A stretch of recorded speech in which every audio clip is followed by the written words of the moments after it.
Straight up Tennessee family, happy Monday. It feels good to be back. Happy Tuesday for those on Apple and Spotify. Listen, man, it has been a couple of weeks since the catastrophe, the beatdown there in Columbus, Ohio on December 21st. We haven't done a show since the night before. And man, a lot happened. Y'all can still hear me. I'm still getting over this sickness, getting over that. But then obviously Christmas, holidays, everything. And we didn't have nothing to talk about. We got smacked. And the transfer portal has been madness. And so we got a lot to talk about tonight here on the Monday rundown. It's just me tonight. I'm hanging. I just had to get on here. I miss my family. I miss the straight up Tennessee family. And guess what, y'all? We have great news on our consistency on what's going to be happening after tonight's show. And so you're going to get a lot of the boys. You're going to get a lot of me. But we're going to have an awesome offseason that is for Tennessee football, but Tennessee basketball full head of steam right now, man, and it is an amazing season so far, 14-0 on the year. We'll talk a little bit about Rick Barnes and the Vols and what may surprise you so far as 14 games in, how Chaz Lanier and Dalton Connect are not very similar in stature, and you will be shocked at who's leading. But it's going to be a great night, y'all. Y'all tap in. Let's lock in tonight, man. Y'all know what it is. It's straight up Tennessee, baby. Welcome to the Monday Rundown. Let's get it. First play, second quarter, touchdown Tennessee. That throw's intercepted. Pierce down the sideline. Touchdown.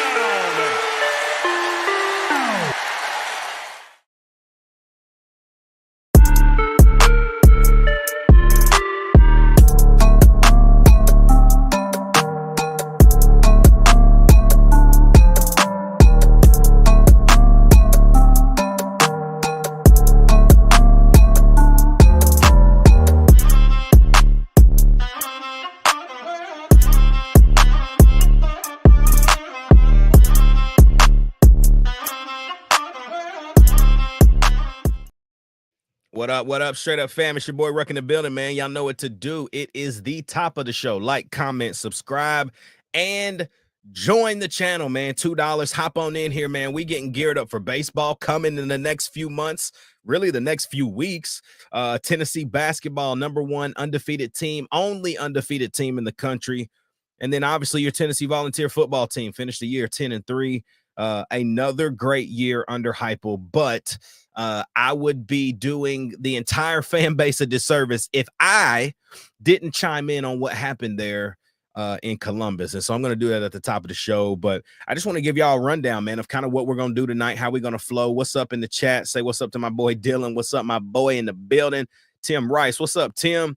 He says, what's up, fam? Man, it's going to be a great night. I'm excited. I'm happy to be back.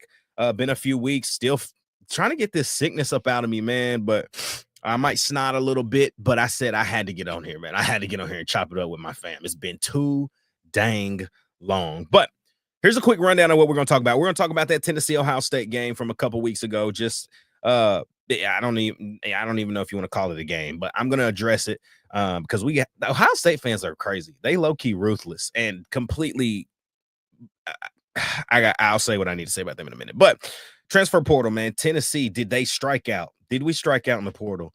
The portal season's not over. People still entering, people still transferring and transitioning their careers to different schools. I want to talk about the madness that is the portal. I'm very frustrated with the portal. Something has to change quickly, or else this is going to be the relentless pursuit of people and kids with millions of dollars. That's all they're looking for is millions of dollars. And there's a problem that needs to be resolved. Next thing is, with the transfer portal, what's Tennessee's issue? Is it money? No, we know that. I mean, Danny has us paying a 10% talent fee for our season ticket. So somebody's got to talk to me.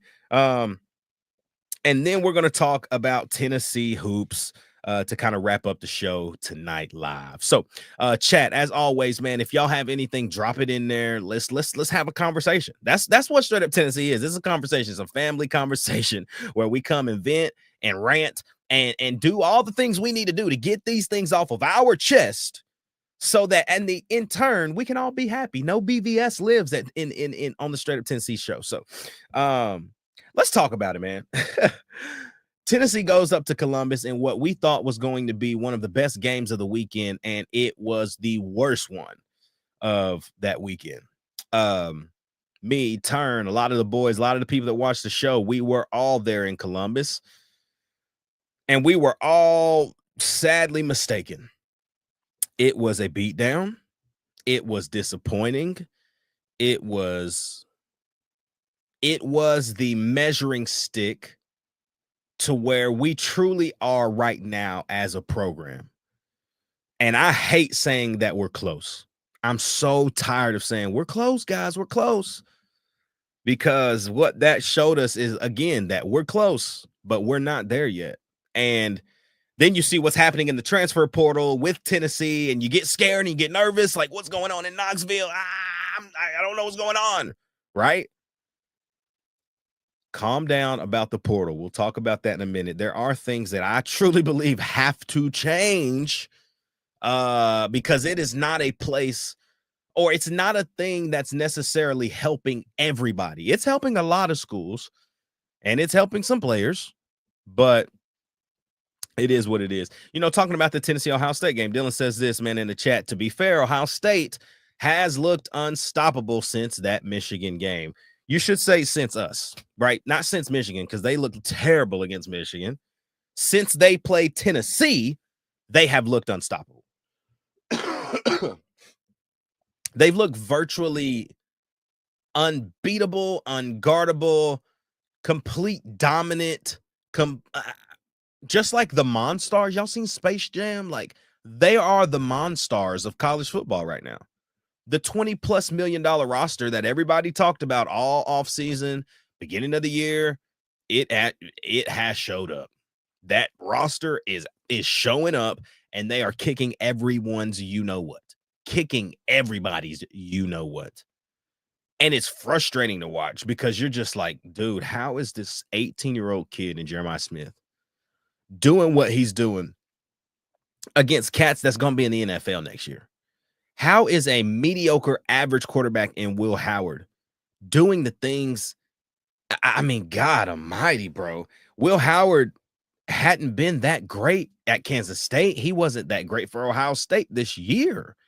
In the last 2 weeks, man, you would have thought that if I said this after Tennessee lost to Ohio State, the way we lost, I didn't care that we lost. I thought we had a shot to win the football game based off of how poorly Ohio State played a few weeks prior against Michigan. What we're finding out is Michigan is Ohio State's Florida to us, right? They're the Alabama to us. Like, they are the team that you beat typically, and history always repeats itself. You win 10 straight, you win 6 straight, but then they win 4 straight. And it's just kind of like a back and forth thing with Ohio State and Michigan. It's very much like us in Florida as of recent. I thought we had a shot, and they showed me, you know what, this is the thing. I knew we had a shot.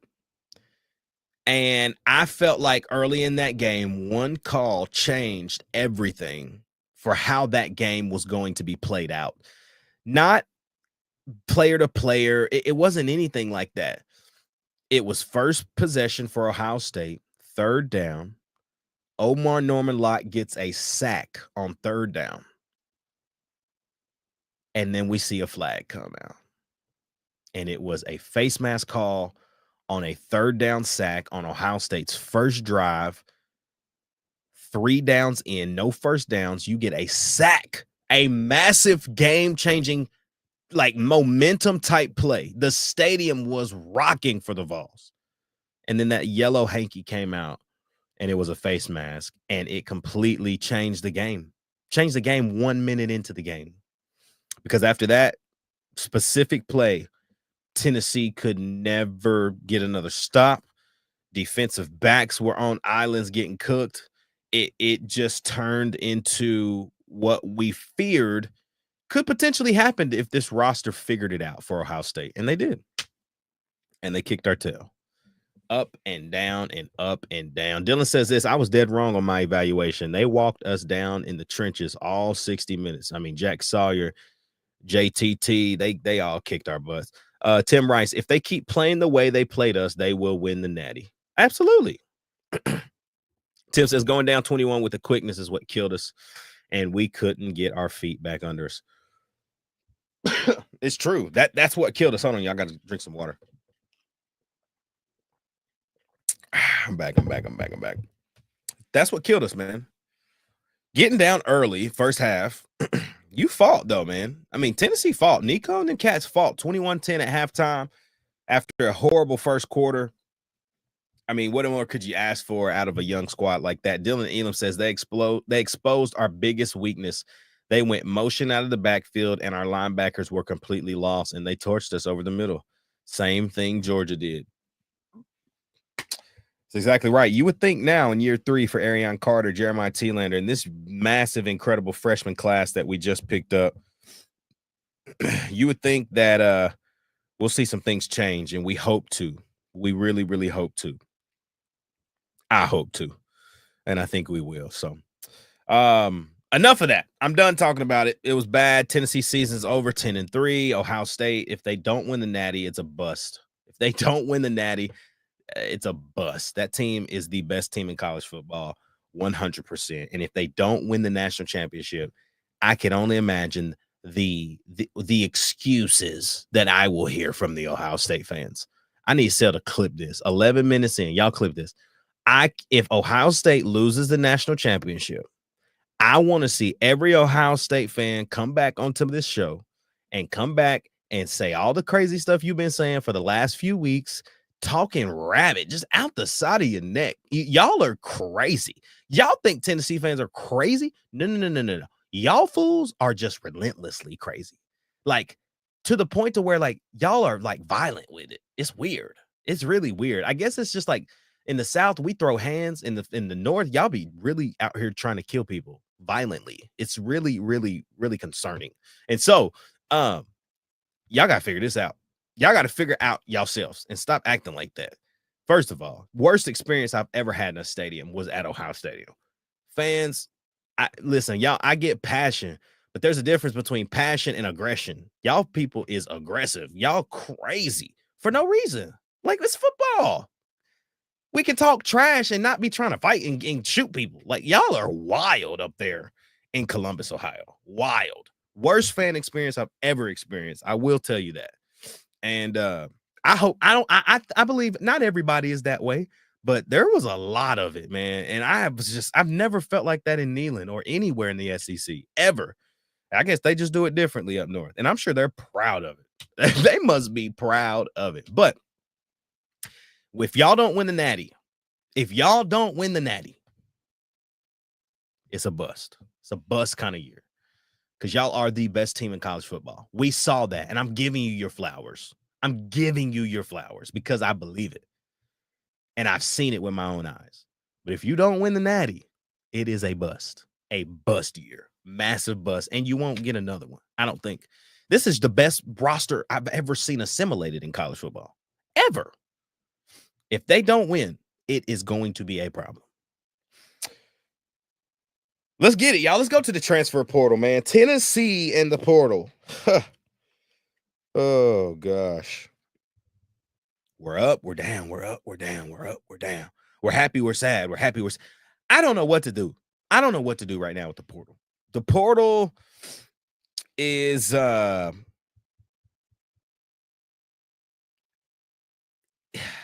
trying to figure out. I've been trying to think about this all day, y'all, man, to just figure this out on how to say this. Oh. The portal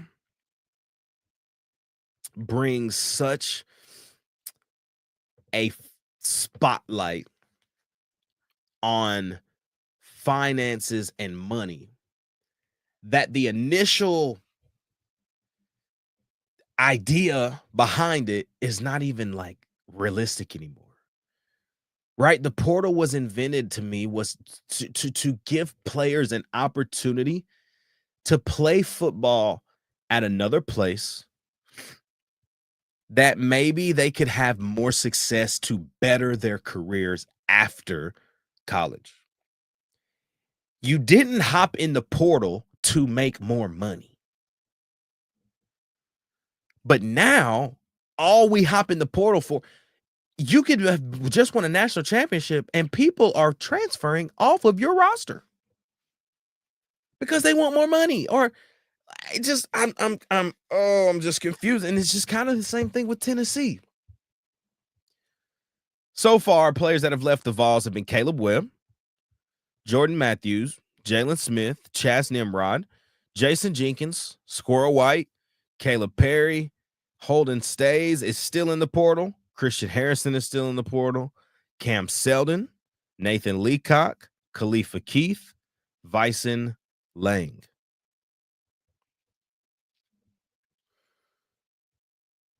Nathan Leacock committed to Purdue as of today.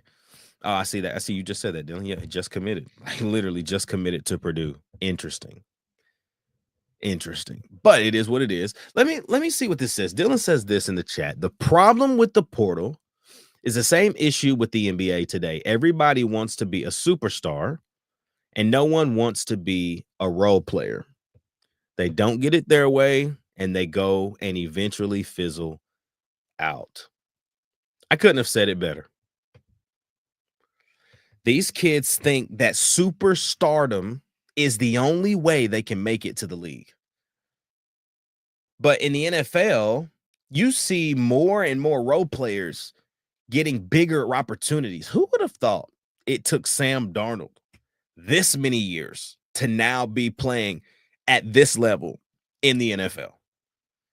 Who would have thought a guy like Jalen Reeves-Maybin would now be making an impact in the NFL? Look at those kind of guys who are making massive leaps and bounds types of jumps from just working. It didn't take 17 trades and 100 million for them to just be able to play. It took years of work in one place, maybe two places for Sam Darnold. It's just kind of how it happened for Sam Darnold. We got to figure this out in the portal, man. I think the Jason Jenkins thing, I think, it was a done deal. Jason Jenkins wanted to transfer last year, and Rodney Garner gave him more playing time, and Jason Jenkins made a name for himself. He played well this year. He played good football. Now, is he going to go to Florida State and everybody's going to be talking about Jason Jenkins? I don't know. I think he's going to make some noise, and I think he's going to do great things down there for the Noles. But Squirrel White's transition there, Elijah Herring, who just transferred from Tennessee to Memphis and now Memphis to Florida State. Those are the things I don't like. I don't like a new school every single year, bro. I cannot. Well, that defeats the purpose. Are you just trying to try everything now? Or are you legitimately feeling like, man, this is the best move for me? I don't like that at all. They got to put a stop to this. If you're going to transfer, you get one. What I was going to tell you guys earlier about what I think the portal, something that has to change is this. It's that until we put a cap on how many times a kid can transfer, it is going to continuously be about the money, and it's going to continuously you're going to continuously see guys like DJU. He went to 4 schools. You see guys like Malik Murphy. He's gone to 4 schools. Guys like Caden Salter from Tennessee to Liberty, now to what, Auburn? Where did he go? I can't remember where he went. Auburn, is that right? Am I tripping or am I wrong? I can't remember. But it's just like we have to put a stop to the multiple school thing. If we don't put a stop to it, we are going to continuously see no tradition. To Colorado, Caden Salter went to Colorado. It's not a bad look for him, but it's just there has to, like everything in life, if things aren't structured. Hold on, y'all. I'm about to cough, I think. Maybe not. Maybe. Okay, I'm back. If things are not structured and disciplined, they become chaotic. That is the portal. That is the perfect explanation. When things in life are not disciplined and oriented or structured, they become chaotic. That's the transfer portal. There's no structure. There's no discipline. It's go and get as much money as you can and sign your name and go play for that school. That's the portal. And it has to end. Like this has got to stop. It's got to stop. And until there is a cap, until there is a structure and ordinance, there has to be something for this to actually be enjoyable and likable. Like when the initial idea came out, I was like, this is perfect for kids like Nathan Leacock, right? Nathan Leacock was super highly touted. Like he was one of those gym kind of guys that we thought we got, and he just didn't fizzle out. And now he's getting an opportunity at a lower school than Tennessee, Purdue. You see what I'm saying? Like, that's great. Great for him. But guys like DJU shouldn't get to start quarterback at 4 different schools. Clemson, Oregon State, now Florida State. Like 3 schools for him. But Malik Murphy, dude just went to Duke and had a great year, and now he's transferring again. Caden Salter gets in trouble at Tennessee, goes and spends most of his career at Liberty. And now just, my last year, I'm going to go leave again. Like, come on, y'all. Where's the loyalty? Where is the loyalty? Good God. Dylan Elam says this right now. Tim Rice says this, actually. Tim says each position should have a set amount across the board. Agreed. And Dylan says these kids face a little bit of adversity, and they immediately turn and run. The days of sitting back and working hard in the background, waiting for your shot, have passed. We are teaching kids that it's easier to leave than to work hard. What happens when they get to the NFL? What happens when they quit playing football? These people just gonna jump from job to job to job to job to job to job and just be broke. I mean, I don't know. I don't know. Something has to change. When there's structure around this thing, man, I think that it's going to become enjoyable again. But right now, it's just throw as much money as you can at somebody, which I got a problem with Tennessee not throwing this money out. But Heupel's a culture guy. And we know this. We know Heupel's a culture guy. We know that he always talks culture. He is culture. He's going to bring in guys that fit the culture. It's why we've only brought in one, Wendell Moore. Right? Mike Matthews stayed, Boo stayed. We got a lot of guys coming back that are going to get a lot of clock offensively, defensively. I think we're going to see good things, more explosive plays on the offensive side, a more dynamic route tree for the receivers, things that will be wide open, things that we will have to just fluster and make up. It's going to be, I feel like we're going to go to that West Coast Cali type ball. Like, let's just go ball. Let's make plays. Let's get dynamic. Let's get out in space. Let's let the receivers work, and let's let them free up. Like, let's free them up, man. Let's go to work. I think it's time for it, and I think we're going to get back to it. So, man, let's end the show talking a little bit about this basketball team, y'all. This Tennessee basketball team they for real, y'all.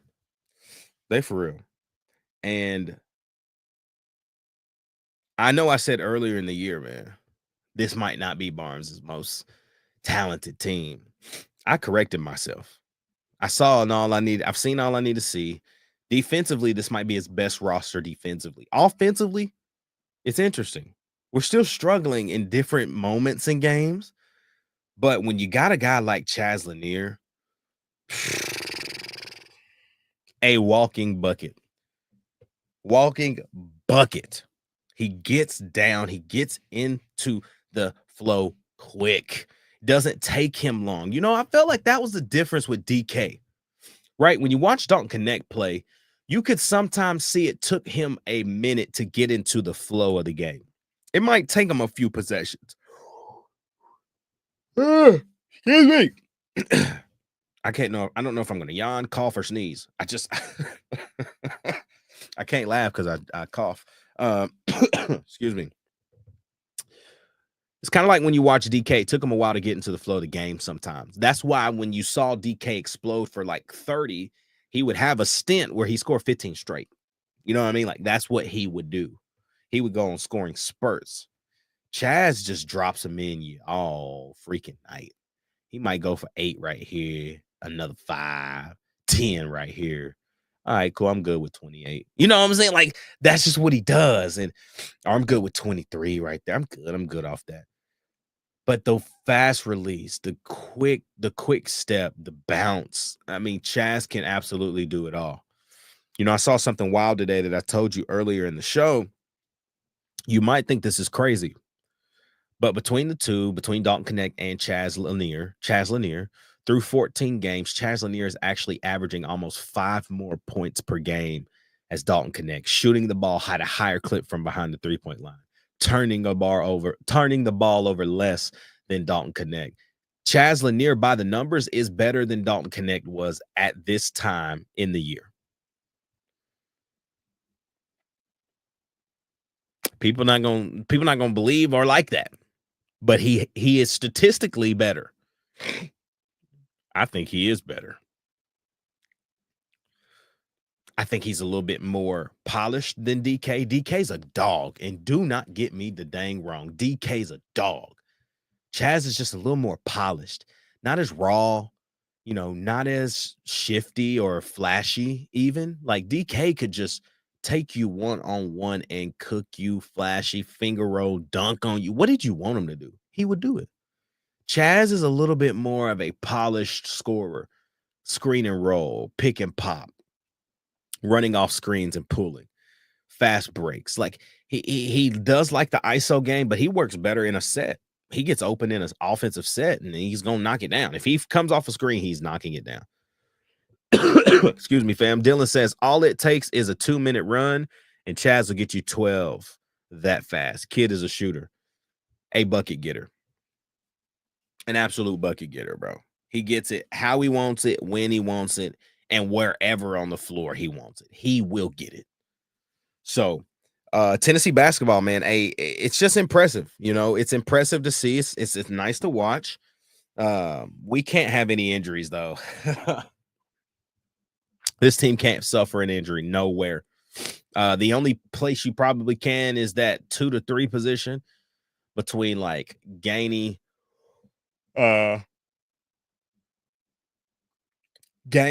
Meshack, Boswell, not Lanier. You can't suffer that. You can't have that. But in that, maybe a couple of games, but like this team cannot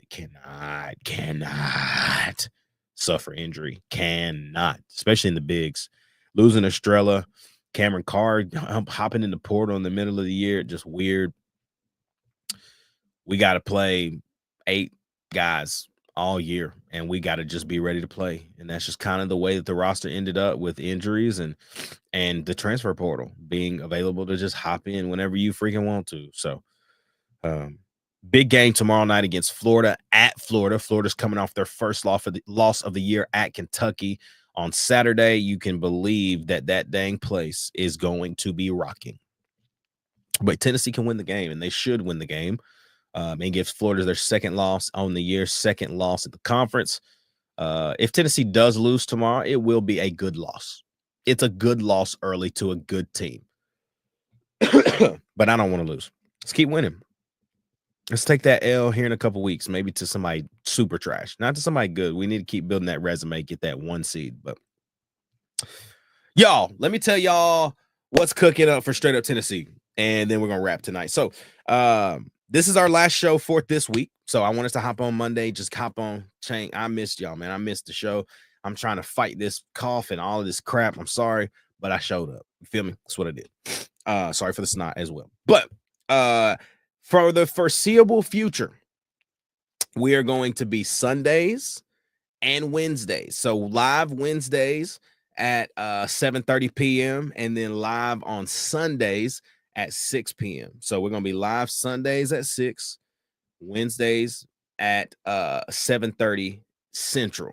That is going to change once we get into summer, but for now, it's going to be live on Sunday, live on Wednesday, man. So y'all know what to do. Tap in with us on your Sunday night when you're sitting on your couch, chilling, getting ready for work the next day. Turn on the show. Wednesday night, your midweek chat, your midweek vibe. It's going to be Straight Up Tennessee baby. So lock it in, put it in your calendar, man. We can't wait. The boys will be in town. Me, Sale, C2, and that man Turner when he is not working. That boy drives a brown truck, boys, and that boy stay busy. So y'all know what to do, though, man. Like, comment, subscribe, and join. Hit that join button. Join the Discord, man. Hang out with the boys. Hang out with us all the time. Until next Sunday, man, y'all know what to do. Rock with us, man. Follow us and like us.